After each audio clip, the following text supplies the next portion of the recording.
episode of Turn Left. I am your host, Indiana's own Dana Black, coming to you live. Yes, all the way live from Black Pearl Studios, where we talk about Indiana politics from the left side of things. Okay, so y'all have to calm me down a little bit. I'm a little hyped, because you know how I feel about ladies in politics. I'm going to bring my guests on. Don't you worry, it's coming, but y'all know me. You know, I always say when women in the room, we change the conversation. So, but you know me, before we get started, you know I got a rant. So apparently, there's some issues going on in reference to people not really wanting to go back to work. Now, apparently, there are some business owners, specifically here in Indiana, that are like, yo, these people ain't trying to come back to work. So the New York Magazine reports, as of last week, a dozen GOP-controlled legislatures have declined the free federal funds in the American Rescue Plan designed to further entice holdout states to accept Medicaid expansion. Mark that down.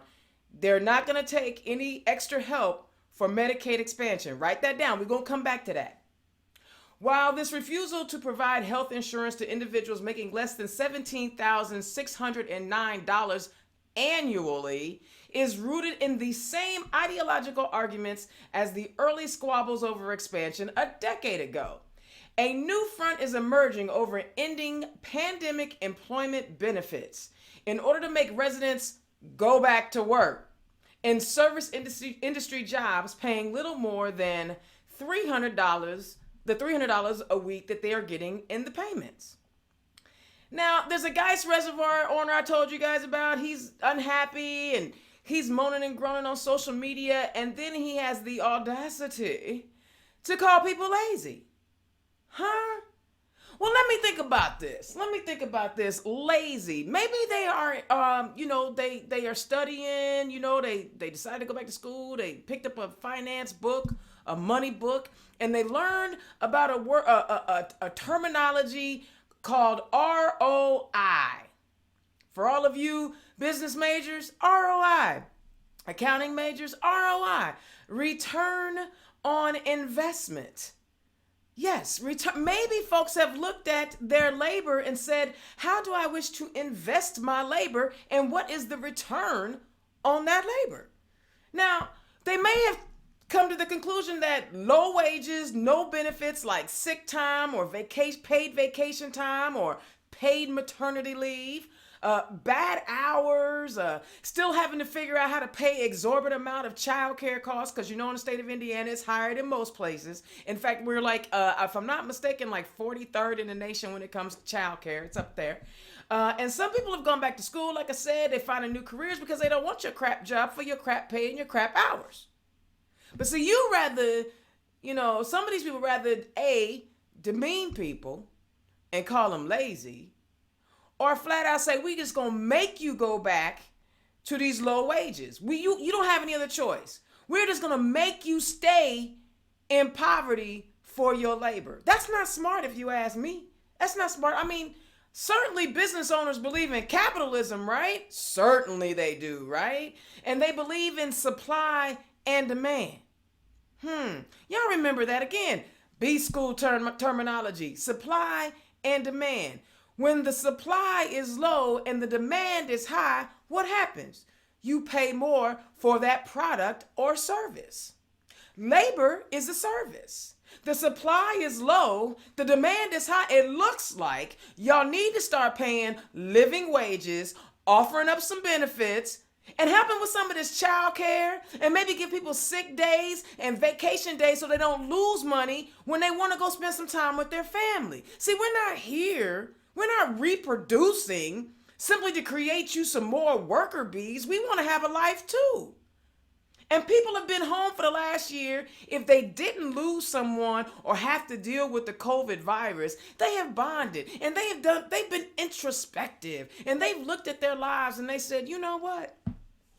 I'm worth more than $7.25 an hour. I'm going to sit right here until I am ready for the next gig or a better gig comes my way. And instead of shaming people for not coming back into your crap job that don't pay them any money, doesn't allow them to take a vacation or have good child care, or you know what, just every now and then a mental health day. I know I need mental health days all the time. I'm a gay black woman in Indiana. I need to unstress myself on a regular basis. However, I have the opportunity to do that because I've been blessed and fortunate enough to have a job that pays sick time. I'm on salary. But everybody doesn't have that. And we have to do better. So instead of shaming our fellow citizens for having to endure a year that probably saw them stressing out over food, stressing out over mortgage and rent payments, car payments, insurances, and things like that, y'all gonna strip away the help that they get. The fact that they are getting more money in government aid than the salary that you were paying them speaks poorly of you, not them. Do better. You know better, do better. And if you can't operate your business to make a profit by paying your people a living wage, then you in the wrong business, dog. I'm gonna need you to go find something else to do. That's how I feel about that, because you know what? People are out here, people been sacrificing, delivering your groceries and cleaning up your nasty buildings because you don't want to have COVID, whatever the heck. And you want to dog people out because they don't want to take your crap pay? I know I've read all over where some jobs are getting more applications than they can process because they're paying a living wage and they're offering benefits. So stop being a crap owner. And people don't feel bad or feel shamed because you recognize the value in yourself. You recognize you are worth more than a crap job with crap pay and crap hours, where you don't get to see your children or you have to work 2 and 3 of these jobs. Bravo. Bravo on you. I applaud you because it takes guts, right, to recognize your true self and stay true to yourself and say, you know what? I'm going to do what I got to do for me and mine. Return on investment. How much am I investing and what's the return on it? Well, right now, they're investing in family time and they're getting a better return than when they were working themselves to the bone. All right? All right, that's Indiana's on my rant. Because that was serious. Man, I've been broke. I know what that's like. Don't be telling me I'm lazy. I over here got 4 jobs. Tell me I'm lazy. Yeah, I was offended. All right, so y'all know I'm just a sucker for... That's old school. Y'all don't know nothing about that. I am really, really proud of this organization from the inception and from the moment they began talking about they were going to do this thing for Democratic women. I got real happy. I almost like shouted like you do in church. You know, my Baptist folk, where my Baptists and my Pentecostals at. You know how when you catch the Spirit? That's how excited I was about this opportunity. Y'all, I'm not even going to waste any more time. I want to introduce you to the executive director of Hoosier Women Forward, Miss Amy Lavander. Amy, welcome to the show. Thanks, Dana. I'm delighted to be here. I am super stoked that you are here. And before we get to discussing, let me introduce the 2 lovely ladies that you have with you. First of all, everybody know my return guest and my ratings getter. Everybody knows who, the president of the Indiana Young Democrats. Everybody know the rising star, world traveler, Democratic woman extraordinaire, woman of color holding it down. Okay, I'm done. My sis, Ariel Brandy, welcome to the show. Welcome back. Hey, everybody. Glad to be back. I don't know how many times it is now, but I always have a good time. As long as my ratings keep going up, you're going to keep coming back. Kind of like, those good comedy shows. You just going to keep coming back. You're just going to keep coming back. And we have a newcomer down out of the Monroe County area in Bloomington, working in Mayor Hamilton's office. Y'all give it up for Kaiser Goodman. Kaiser, welcome to the show. Thank you so much. I'm really excited to be here. That's what's up. All right, Miss Amy, we're going to start with you. First, before we dive in, tell the people who you are and where you come from. Well, I live here in Marion County, Amy Lavander, and I'm originally from Lake County. So I've been down here in the city for, 20 years now. It's hard to believe that much time goes by. been around politics and engaged in women's leadership and women's programs for most of my professional career. And certainly when I think back, looking back at my younger days, it probably goes back to elementary school and on. So a long, long time of engagement in programs and efforts to build and lift up women and make sure that we have a seat at the table. I love it. I love it. Okay, so a few years back, a whole bunch of really smart Democratic women got in a room and they said, this is a thing that we need to do. Talk about what Hoosier Women Forward is and why we needed it. Yeah, absolutely. It's, well, over the last 20 years, it's probably the third or fourth conversation that we've had about how do we create this statewide network of engaged Democrat women who can be there as a network for each other, a resource for each other.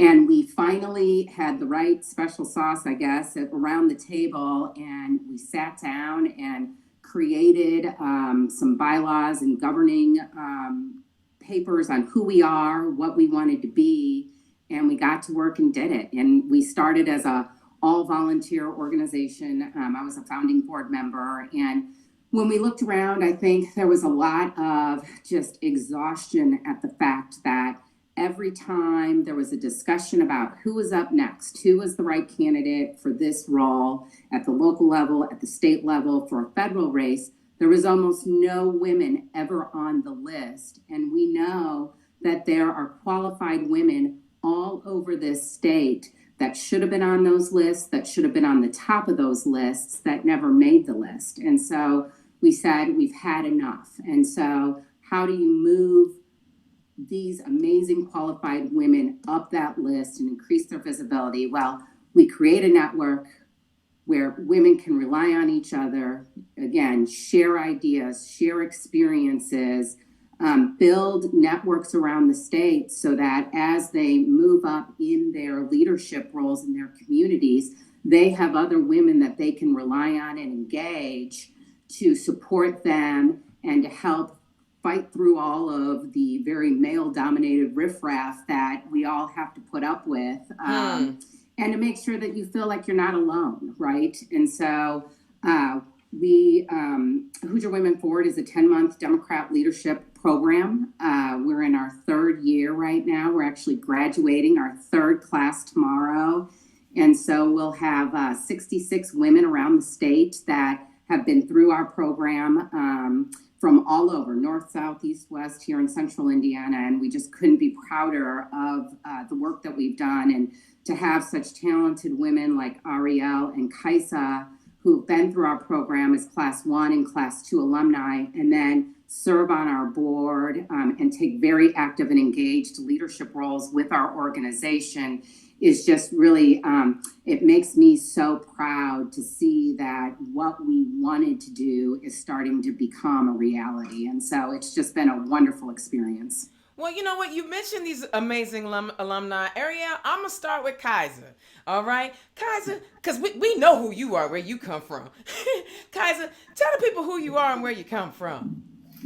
Yeah, so I was born and grew up in Battleground, Indiana. It's a town of about 800 people outside of West Lafayette. And I moved to Bloomington 10 years ago. I kind of got my start in politics when I worked at Blooming Foods, which is a grocery store in Bloomington. And we decided to organize a union there. And we were the first successful organizing effort since Indiana became right to work with the UFCW Local 700. And that was just really a crash course in organizing of all types. And I learned a lot and served as a union steward and helped negotiate the initial contract there. And I like to joke that was kind of the beginning of the end of all of my free time because then I started volunteering compulsively and managed Councilmember Waller's campaign in 2015 down in Bloomington, did the Emerging Leaders Program with the Indiana Dems, and then became the treasurer and then the executive director for the Monroe County Democrats. I managed Mayor Hamilton's reelection campaign in 2019, and now I'm kind of on the other side of things, working more in government. I work for the City of Bloomington in economic and sustainable development, but that doesn't keep me from not volunteering compulsively. So I'm on the board of Hoosier Women Forward, and I also get to work with Ariel with the Indiana Young Dems. And I also am a deputy chair for the 9th District Democrats, and I'm on the board of the Eugene Debs Foundation, and I'm a Monroe County CASA as well. So that's pretty much who I am and what I do. Do you sleep? I'm just really passionate about getting young people and women involved in politics, and making sure that we are always talking about diversity of all types and keeping people engaged wherever they're at. Do you sleep, Kaiser? Not a lot. So this is where I want to talk to both Ariel and Kaiser before we dive in. And so y'all know, those of you that are watching this live, there is a link. There is a link. If you want to donate to Hoosier Women Forward, you heard a little bit about what it is. Click that donate link. Give up some of them dollars. I know that people are in COVID. I understand. Give whatever you can. 5, 10, it all works. So as alumni, one of the great things that I'm hearing as Amy breaks down, who Hoosier Women Forward is, what I didn't hear was we're just a training organization. It sounds like, how people are, when you build a house, you got to build foundation, walls, the roof, and then you go inside and hook up the interior. That's what Hoosier Women Forward sounds like to me. It's more than just a training space. Either one of you go first. I don't care. And Ariel and Kaiser, talk about your personal experience with Hoosier Women Forward. Yeah, so I have been a part of Hoosier Women Forward since class 1. I was a part of the first inaugural class of HWF. When I applied, I did not think that I, one, would get into the program, or that I even qualified to be a part of such a prestigious organization. And so I went into it, and I tell this story all the time, literally in my application, pouring my heart and soul into what I was talking about as a woman, and a woman of color in Democratic politics in Indiana. And someone who was just trying to get my start and figure out, what am I going to do with my career? What's next for me? How do I fit into these spaces? And I wanted to be able to find a network of women who could relate, but also that I could learn from. And so applied for HWF and got into the program. And I say this all the time, even, as testimony for other women that are looking to get involved, but just, serving as the alumni chair for the organization. This program single-handedly changed my life and my career for all of the right reasons. And I get emotional when I talk about it, because we don't have a lot of spaces for women to be able to cultivate themselves into being great leaders, but also to be able to have the support that they need, because that's something that we don't get in these spaces. And so for me, going into this program, I got to learn from women all across the state of Indiana. I got to figure out what I wanted to do with myself personally, what my goals were going to be. I know that I have sisters that I can call on anytime that I need something, whether it's running for office, going for a new job, just wanting to bounce ideas, or just wanting to talk about like mom stuff with my other Hoosier Women Forward You moms. didn't call me about that stuff, did you? No, you didn't call me about the mom stuff. It was a program in which I went into it hesitant if I was even going to be accepted into it. And then I got into it and I realized that it was a place in which I belonged. And I have felt that way with each and every class. And I have loved being able to build relationships with each of the women with each class. I'm honored that I get to serve on various committees. I get to help with programming. I get to help with selections. I get to help with all of the alumni after they graduate from our program. And that's something special within its own, because I can speak from my experience of going through the class the first time, but then I can also help the women along the way for classes 1, for 2, and 3. And so that's why I'm glad that I get to do it with Kaisa, because when she came into it, it was a whole different experience for her. Class 1 got to meet in person for every single class. So I got to have this bond with my sisters. And then as we moved into the pandemic, it changed for classes like Kaisa's class in class 3. So Hoosier Women Forward, program that changed my life and my career. I cannot recommend it enough for any Democratic woman who is 25 and up looking for a space in which they want to feel as if they belong. Yeah, Kaisa? Well, it's hard to follow that, but Ariel touched on a lot of it. I think that we have some similarities in the sense that I think we were both some of the youngest people in our classes.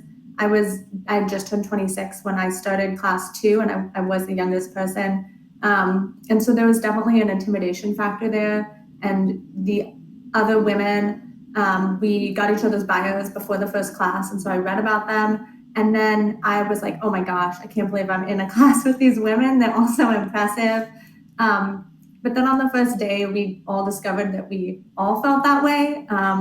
And so I think that kind of speaks to why a program like Hoosier Women Forward is so important. I think that creating a space for all women to be able to express not only their strengths, but also like their concerns, and to talk about what it's like to be a woman in politics or a woman in business or just a woman who's a leader in their community. And that's not to say that all women, struggle with imposter syndrome, because that's definitely not true. But I do think that as a rule, a lot of women who seem incredibly accomplished, who are incredibly accomplished, wonder how they fit in, or they hold themselves back sometimes. And so for me, one of the benefits of Hoosier Women Forward wasn't just like the, rah, we can do this. I mean, there's a component of that, but it's also a space to be really vulnerable. We've been in classes where we've cried, like I've cried in class. And I think that at least for me, until I was in a space, in that space where I felt safe to grow and be open about not only my successes, but also my struggles and my failures, I didn't quite realize what was missing in my life. And so what Hoosier Women Forward did for me was it helped me to not only learn through the programming in the class. For example, I mentioned I work in economic and sustainable development with the city of Bloomington, and I didn't really know that much about economic development until Hoosier Women Forward did a really thorough programming day about economic development and how it ties in with community development and workforce development. And I realized how integral progressive, intentional economic development was to my mission. And that really inspired me to even apply for the job I currently have. And then to Ariel's point, it's not just like you're in the class and then you're done. In some ways, I think that the class is just the beginning, and that the network that you form with the sisters and the communication we have and the support we provide for each other is really the key component. To go back to your house metaphor, like the class is the foundation, but then we're continuing to build that house over time. And as more and more classes graduate Hoosier Women Forward, we're going to just see that grow. We're about to have class 3 join us and become alumni tomorrow. And Ariel and I already have plans for an alumni get-together with classes 1, 2, and 3, so that we can continue to build relationships not only within each class, but between them. And so in that way, Hoosier Women Forward is it's a lifetime program, and it's something where we're just going to continue to benefit from it. Mm-hmm. And as the years go by and we have more alumni, it's just going to become even more impactful. And see, I'm very seldom jealous about anything, but sometimes I'll be a little bit jealous. I'm not an alumni. I be trying to hang out with the cool kids. Amy, I see that you turned your camera off. Are you still with us? I am, and I did not turn my camera off. Oh my, what happened? Oh, there you are. Okay, so I'm listening to the ladies talk about how the experience was a holistic experience. As one of the original board members, and as you guys were crafting this thing, was that the intention? Was that the plan to create that program that embodied and took care of the entire woman and not just the politician? Yeah, that was our hope, at least. And I think you hit the nail on the head, and Kaisa and Ariel both spoke to it as well. We envisioned this as a leadership development program. And so it wasn't just training to run for office or how to ask for money, although we do talk about those kinds of things because they're important, right? But really to help everybody dig a little deeper into their own paths of, where they are and where they want to be, and hopefully provide some foundational blocks for them to see that path and to see where they may need a little help from their network, or where they can help others build from their experiences they bring to the table. And so, it has exceeded our expectations of what we thought it would be, but it's a wonderful reminder that it at its core, it is what we all had hoped that it would look like and be. I do have to say though, I'm not a super emotional person. Hard comes to mind a lot of times when people talk about me, but I find myself tearing up from time to time too. And even just listening to Ariel and Kaisa talk, thinking about God, this would have been such an amazing program for me at a 26, 27, 30-year-old, as I was sort of navigating my way through and elbowing my way through the noise to get to a point where, not only was I going to get to the table, but I was going to speak up because I had a valuable opinion or perspective to share. And so when we look around at these amazing women who are all leaders when they come in, right? We're not creating leaders. They are leaders, and we are just helping to help maybe guide that further development and introspective look and give them time. That's one of the things we say in the class, turn your cell phones off. Everyone's going to have to wait. This is time you get to devote to you. And we don't do that enough. We get too busy in the day. It's Monday and all of a sudden it's Sunday night and you're getting ready for the next work week. And it's like, what happened? And so we want it also to be a space where it is intentionally designed to give each participant that opportunity to just spend that time just being and with their own thoughts and with their own group of women who hopefully, start as strangers, but hopefully become friends and even feel like family by the end of the program. Well, you mentioned something, and Kaisa kind of touched on it a little bit too. Kaisa mentioned that she was one of the younger people in the class. Ariel mentioned she was one of the younger people in the class. And you said that these ladies are already leaders. I applaud emerging leaders. I think it's amazing. I think it's an amazing program for young people. But I was an emerging leader, and I was way too old for the class. And I was like, Hoosier Women Forward doesn't do that, right? Amy, they don't set any type of age restrictions or those types of restrictions, or are there some restrictions?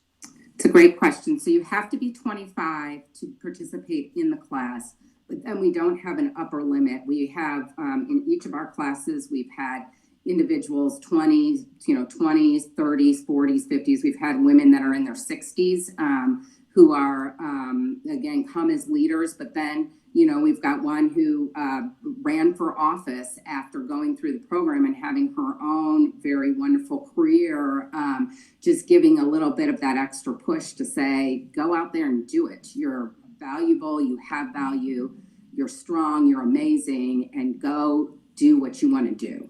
Oh, that's beautiful. Because, ladies, and we can all speak to this at any point, it takes so much sometimes for us to feel confident enough about who we are and what we bring to the table to put ourselves out there. Because unlike, fools like Gates and McCarthy, who are mediocre thinkers, they don't even know that they're mediocre thinkers, and they just throw themselves out there to the world. And the people, what's the saying?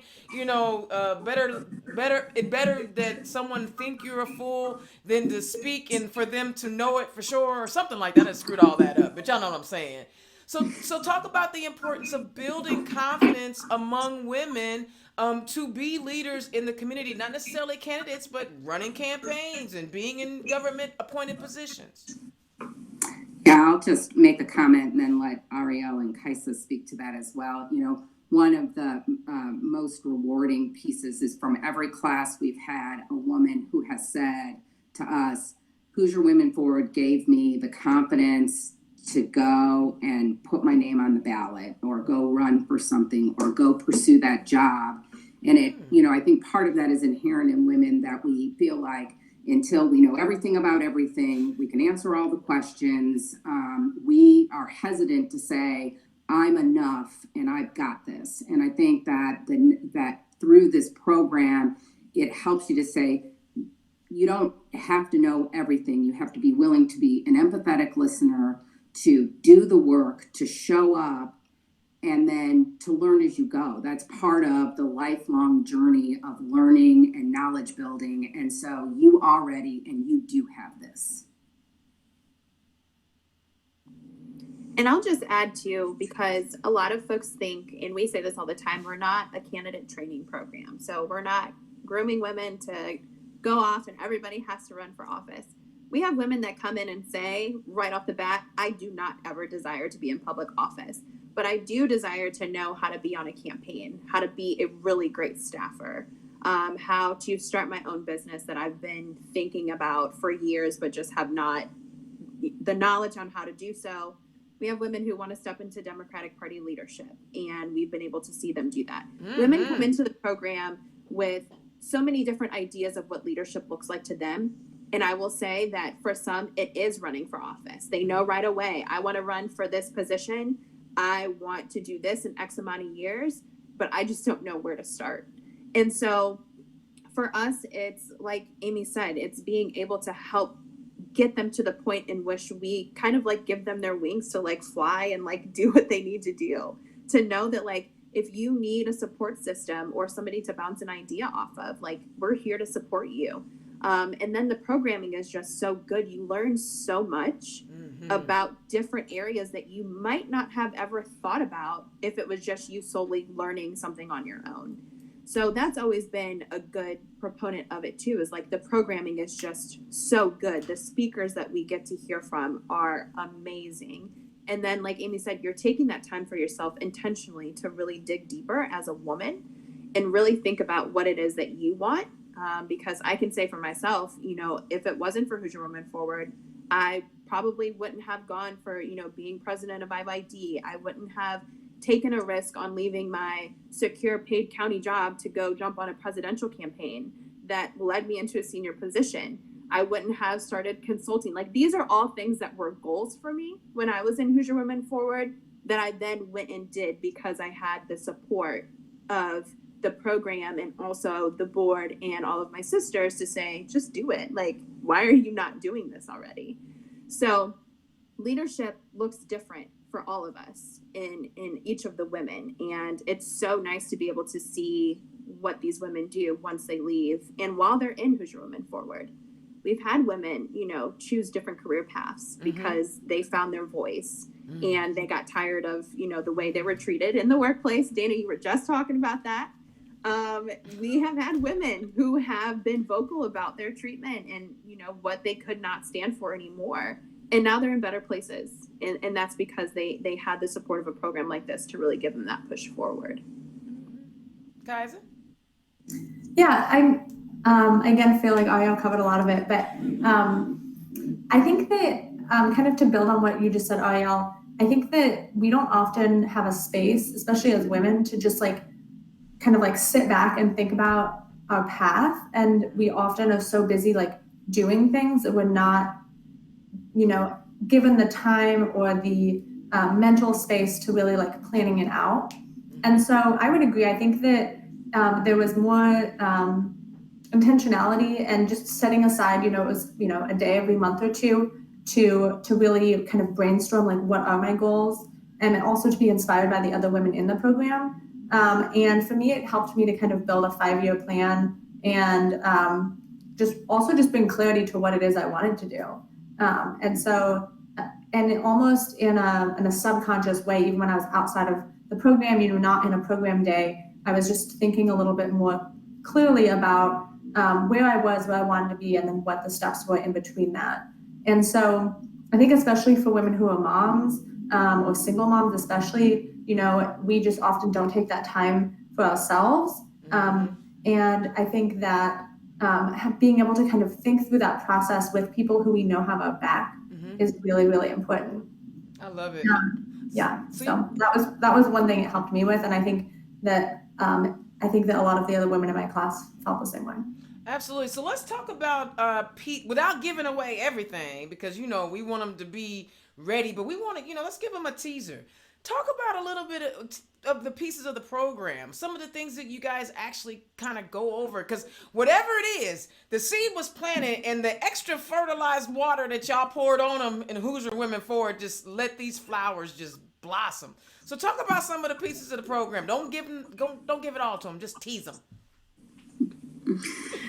Well, I think during the program, and so I do want to say, applications are open right now. Oh, we was getting to that. Well, see, I was gonna let you tease them first, and then make them want it, make them salivate like you could smell the steak, and then we was gonna tell them you still gotta order it, right? That's right.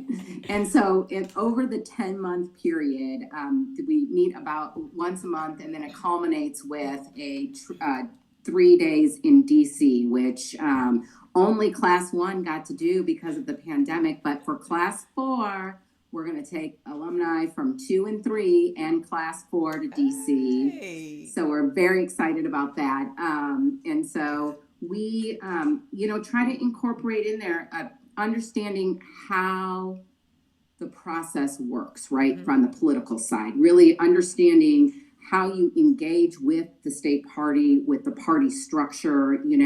A lot of times I think people feel a lot of angst or frustration with not being able to change the system. But, it goes back to that. If you don't know how it works, you can't engage in a way that affects positive long-term systemic change. And so we want, them to hear from our state chair and from other elected officials. And we talk a lot about, social justice and racial equity issues, and how our different perspectives form and change and challenge us to look at things differently, and have some really, I think, meaningful conversations about what it means to be in your particular vantage point in this world, and how that impacts what you do and how you engage with others, so that there's a deeper understanding. We talk about the legislative process. You touched a little bit, Dana, on what's going on at the federal level, but the legislature has just concluded, and there was a lot of stuff that happened there that affects the everyday Hoosier. And so we're grateful to have wonderful Democrat legislators who come over and talk not only about the caucus initiatives, but the Black Caucus in particular came over to talk about their agenda this year and some of the legislation that they were pursuing this session that impacted health, social justice issues, equity issues. And then we do a day on communications, interviewing. We interview each other. We talk about how to use those different platforms in ways that help to advance who you are and reflect what you want to be. And then we do a lot of talking about how we get from where we are to where we want to be. And so I don't know if I made it sound as exciting as it is, because it's really exciting. Trust me, I'm telling you. Class alumni go in and hit it a little harder, but every day, it's just, I get so much more out of it than I give. And I look at these women and think, so many of them should be leading this program instead of me, because it's such a rich and enriching experience that it's hard to put into words what you get out of it.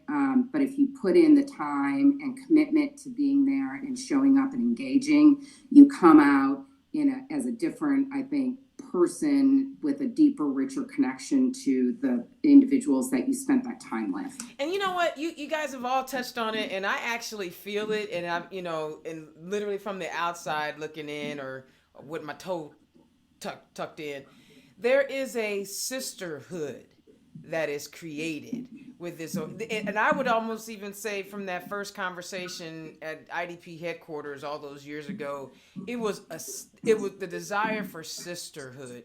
I know sometimes people want to suggest that we are, as women, are competitive. We want to compete with each other. I personally disagree. I think that, humans are competitive by nature, right? Because we're all trying to get ahead. But there's something unique about propping each other up, lifting each other up, and creating this sisterhood. Talk about the importance of that for each of you. Ladies, do you want to go first? Yeah, I'll let Kaisa go first. Yeah, so See, that sisterhood thing, lifting each other up. I think you really touched on it there, Dana, is that a lot of times women are told that there's only room for a certain number of us, or we're even just told that women are competitive with each other.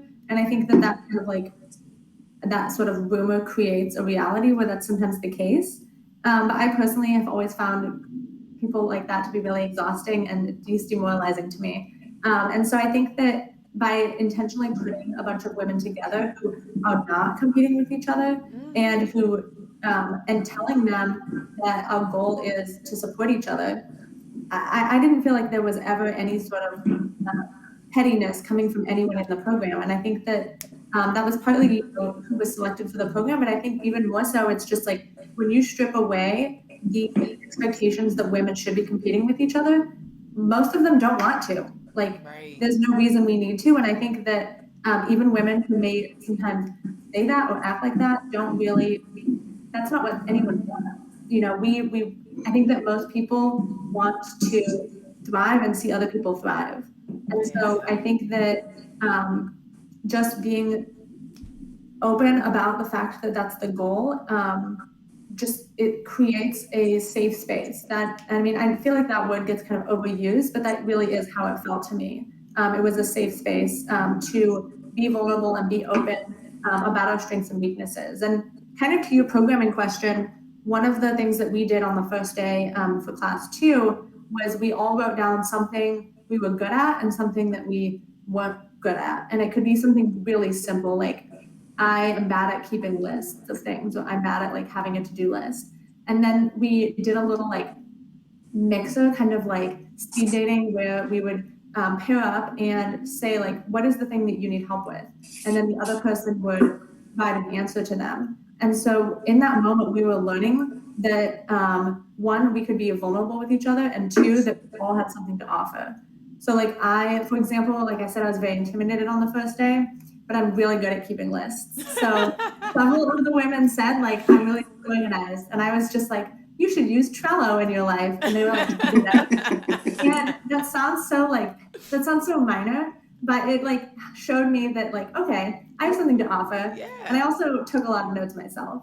And so that was a really good icebreaker and kind of set the tone for the program of like, we all have something to learn and we all have something to offer. Yeah, no, that's perfect, Kaisa. One of the things that I enjoy the most about being the alumni chair is one, so people are fully aware, every class, towards the end of the class period, women get to apply to become the next alumni representative for their class. I was the representative for class 1, and Kaisa's the representative for class 2. And so now we're getting ready to we'll bring in a rep from class 3, in which they will serve on the alumni committee with us and help cultivate our programming for after people graduate. And so it's fun to be able to apply for that. And I remember for my class, there were, it was between me and another woman in our class that ran, and we both were very much qualified. But it became a situation in which we both were looking at each other like, you should do it. No, you should do it. And then she was like, but no, like, you should really do it. And I was like, but no, you should do it. And we had just built this like loving connection for each other that like, regardless of who had won, I knew that I still was going to bring her on to the committee. And she sits on the committee now. So if you guys know Kara Bern-Grongrich, like she's amazing. She does like so much great work around like Planned Parenthood and women's reproductive rights in this state.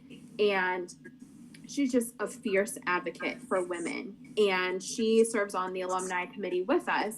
And one of the things that we work on a lot, and it's been hard with the pandemic, but even so, we were able to meet in virtual spaces during the pandemic, which was very helpful for us because we all were going through so much. And having that space to be able to just unwind with people that you've been able to be bonded with for a year, and to be able to share like what you're going through, to have those moments where you could cry, to have those moments in which you could talk about like, I don't know how I'm going to make it through this, but to just have that space is where the sisterhood and the bond begins to happen.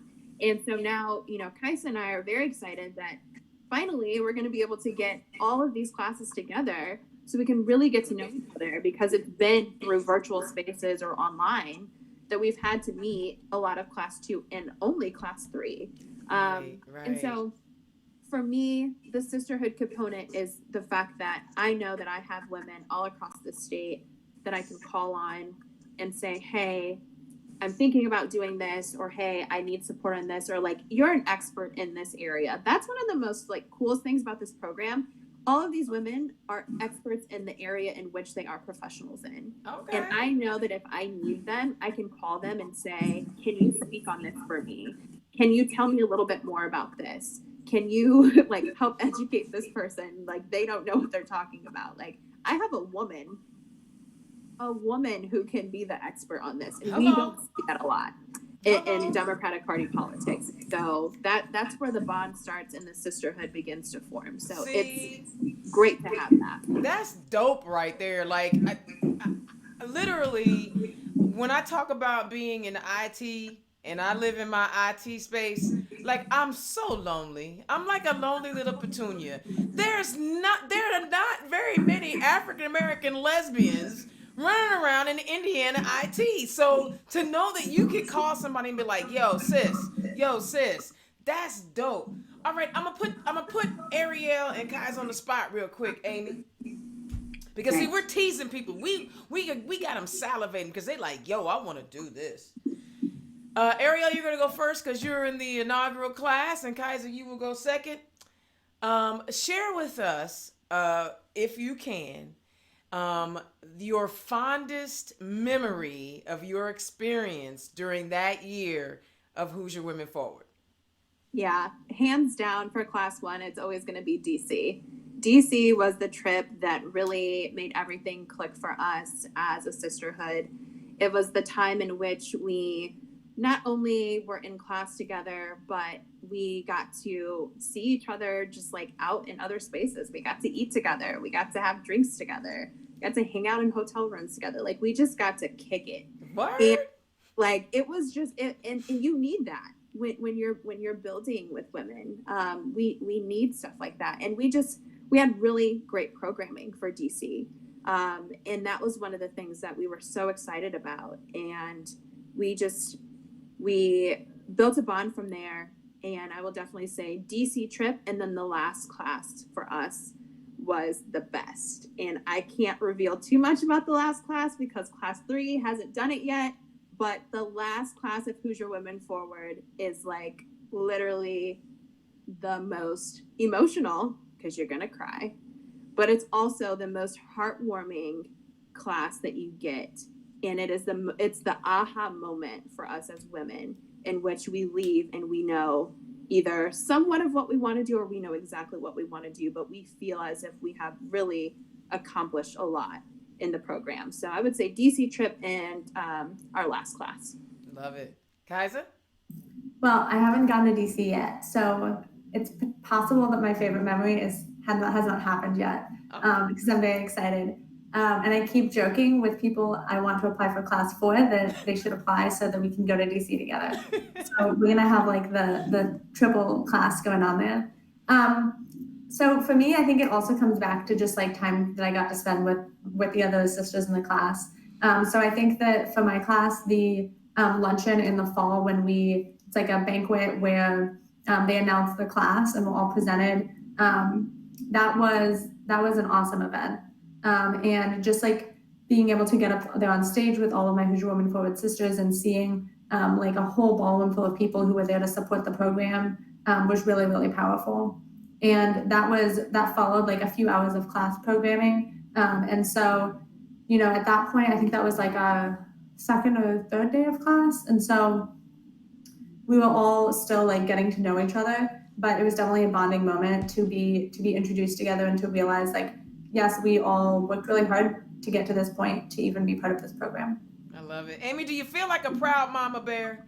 I do. Do you? Completely. Do you feel? Because look, I don't know if I've ever like smiled during my whole show before, but this is like, I'm telling you, this is so amazing because again, a lot of people talk about, let's get more women. Well, you got to do more than ask people to sacrifice time with family, sacrifice time with friends, sacrifice time of hobbies. You got to give them a space, and you guys have accomplished that. So we've teased them, we primed them up. Application season is open. Tell the folks about the application process so they can apply for Hoosier Women Forward. You can come to our website at HoosierWomenForward.org, and you can hit the drop down apply button, or HoosierWomenForward.org/apply will take you directly to the application. You can fill it out online.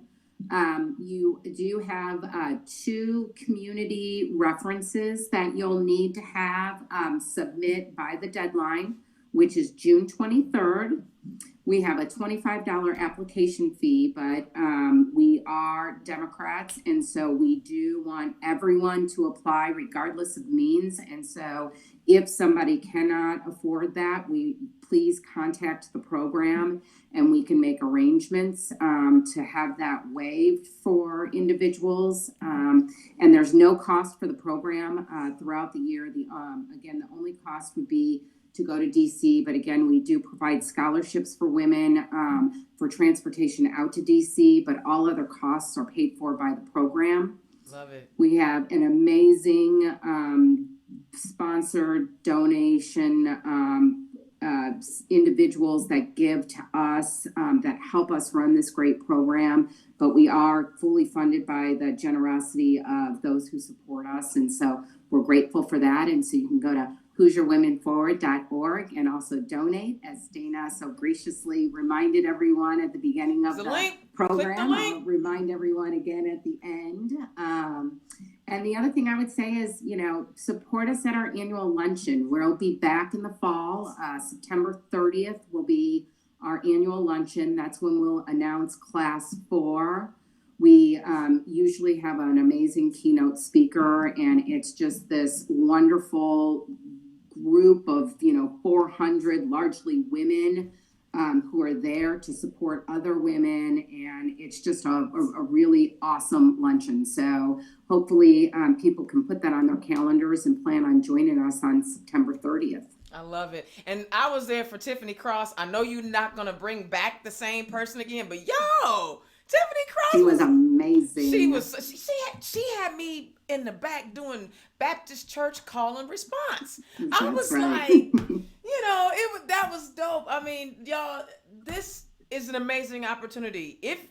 So you haven't left, you're still watching us, click on the link. The apply link is there as well, so you don't have to go search for it. It's right there. It's right there for you on this Facebook Live feed. So you can click on to apply and you can donate. You please consider donating. I know Amy mentioned that they do talk about criminal justice and social justice and what that looks like. But do you know what we didn't have to talk about? We didn't have to ask the question about diversity. I just want to throw that out there. We didn't have to ask. We didn't have to ask because it's built into this program. It's built in because as women, we're nurturers. I mean, some of us, I'm not. I don't even have a goldfish. But they tell me that as women, we're nurturers, right? And this is a nurturing environment for your womanhood. It's not something I heard, it's something I know I'm telling you, I'm like the kid that goes over their friend's house and they be hiding in the bushes because they got a new game, but they really can't come in because mama won't let nobody in the house. That's me. I am in the bushes. This program, I will continue to advocate for this program because it is preparing women in all 92 counties who are Democratic or left-leaning. You don't even have to be affiliated with the party. If you're left-leaning and you understand who we are, what our values and principles are, and you don't have that other stuff going on, I'm just saying this is the place for you to cultivate all of those skills and become whatever you choose to be. I mean, I like I said, I am over the moon about this program. It has the full Indiana's Own Dana Black endorsement. Not that it needed it. So, any parting words for the good people? Kaiser, we'll start with you. Any parting words to encourage these women to apply and donate? Well, the only thing I would add as far as the application goes is definitely take your time with it. Don't start it right before the deadline. It is a very competitive program. the max I think is 25 people a year. You get a lot more applications than that. So if it's something you're interested in, definitely take the time to really be thoughtful about your answers and put as much of your heart into it as you can. Because I think when we're meeting those applications, if we can really understand what motivates you, as Christina Hill would say, light your hair on fire, that helps us to understand how you would fit in the program. And the same goes with the letters of rec. Having letters of recommendation from people who really know you and know what good work you've done and can really be enthusiastic goes a really long way. And then the only other thing I would add is, and I think I can say this for both Ariel and myself, if you're thinking about applying or you're just curious about the program, don't hesitate to just send me a message on Facebook. You'll reach out through Twitter, and I'm always happy to chat about the program and what it's meant for me and what I think the benefits are to any woman who's a leader in their community and just wants to take it to the next step. I love it. Ariel, parting shots? Yeah, I mean, Kaisa touched on everything. The application is very important, your letters of recommendation. The only thing for me is that, I just want to give a shout out to Leanne Grove-Hoka, who is founder and such a fierce advocate for having this idea, gathering all of these Democratic women together, and just always being so supportive. She says almost every year, oh, I'm gonna, it's time for me to go find something else to do. No, Leanne, you're never leaving us. We love you, we appreciate you. And she's just, the leadership that you can get and the mentorship you get from Leanne is something that has really helped propel their program. But I also want to shout out Class 1 because I love my Class 1 sisters, and they are all doing such great things across the state of Indiana. And I am just so happy that I was a part of the inaugural class. We joke and say we were the guinea pigs because we didn't, nobody knew how successful this program was going to be. It was something that was an idea by some of the most fierce and influential women in Indiana. And they entrusted in the first class in the ones that kind of showcase. And you look at Class 1, you have Nicole Bolden, you have Laurel Sullivan, you have Courtney Roberts. I mean, the list goes on for all of the Catherine Shee. You have all of these amazing women that came out of Class 1 and really set the tone for what this program can do. And so if you look at our website, look at all of the women who have gone through our program, each and every one of them are doing phenomenal work in Indiana, and we need more women like that to join us. So come on over to the dark side where we like to get a lot of good stuff done. Come on, ride that blue wave, baby. That's what I'm talking about. And you know what? Yes. Right, Ariel. We need more. Right, Ariel. I got to go back to your comment about Leanne.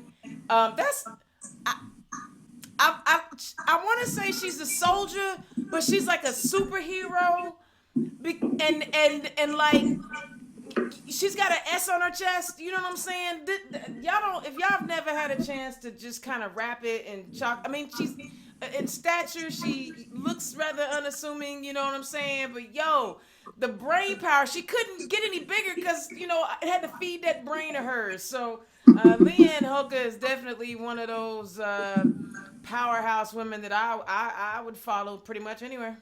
Yeah, and we're so lucky that we got Amy out of this situation, that Amy became the executive director, and she's just killed it. Since she's had leadership position. So I blame Leanne for that. Thank you, Ariel. I'm a product of Leanne's advocacy and badgering. Well, there you go. Pushing each other to be better. It really is, it's the most important thing I'll ever do. So it's been an amazing experience. The only thing I would say is that about 20% of our class members have ultimately run for office. So again, you do not have to be a candidate. We have, and over 50% of the women that have run have been elected to office. And so we have, this year, this fall, we had 50% of our women who were on the ballot won in this, red tidal wave we had here in Indiana, despite the rest of the country. We have county chairs, we have vice chairs, we have a district chair, we have a secretary of a district. And then in addition to that, nonprofit leaders, business leaders, all that are part of this wonderful experience. And so it is, there is a spot for everyone, regardless of what you want to do. If you're a woman anywhere in the state, we want it to be a statewide program. So from the north, from the south, from the east, west, please apply. Your voices and your leadership are integral to the success of this program. And, you know, I can't wait next year when we're talking about, we'll have another potentially, 24 women and an alumni network of 90 women around the state that are flexing their leadership muscles and just adding value every single day. I love it. Y'all, thank you so much for joining me on Turn Left, Indiana's own Dana Black, Turn Left, talking to Hoosier Women Forward. Whew! See what happens when you start with love. See what happens when you start with love. You see what happens when you have nothing but love in your spirit when you start a program. Did y'all feel all that? I felt it. It's all, if anybody ever knows, I start to show off. It's all about love. This is the culmination of someone having love for women and the Democratic Party and making sure that we are well represented. Thank you so much for joining us tonight. All right, now, click on the link, apply. But next week, say you don't make it, because only 25 are going to make it. Say you don't make it. There's still plenty of work for you to do in the state of Indiana. Oh, yes, there is. Next week, I will have from way down in Evansville, Miss Edie Hardcastle, and she is going to talk about Map the Vote. Honey, there's work for all of us to do. So we might, we don't have any elections this year. We may as well bone on all of our skills, figure out what our best areas of support are, and get involved. Because the policy, look, Republicans are suing each other. They got so much supermajority over there. In the state house, they suing each other. Y'all. They taking our tax dollars to fight each other. I'm going to need them to find something else to do. And I would love to be able to send some more Democrats to the state house so that we can, really chuck it up. You know what I'm saying? All right, Indiana's own. Thank you so much for joining us on Turn Left. I was hyped for this show. I'm sorry. I'll calm down later. I don't know when. But this was amazing. I love this organization. If you guys have any questions, feel free to hit me up. My email is right there. You know me. I'm always easy to find. Next week, we'll talk about how do we use the technology and the skills that we have to better our party. But in the meantime, I'll holler at y'all next week. Peace.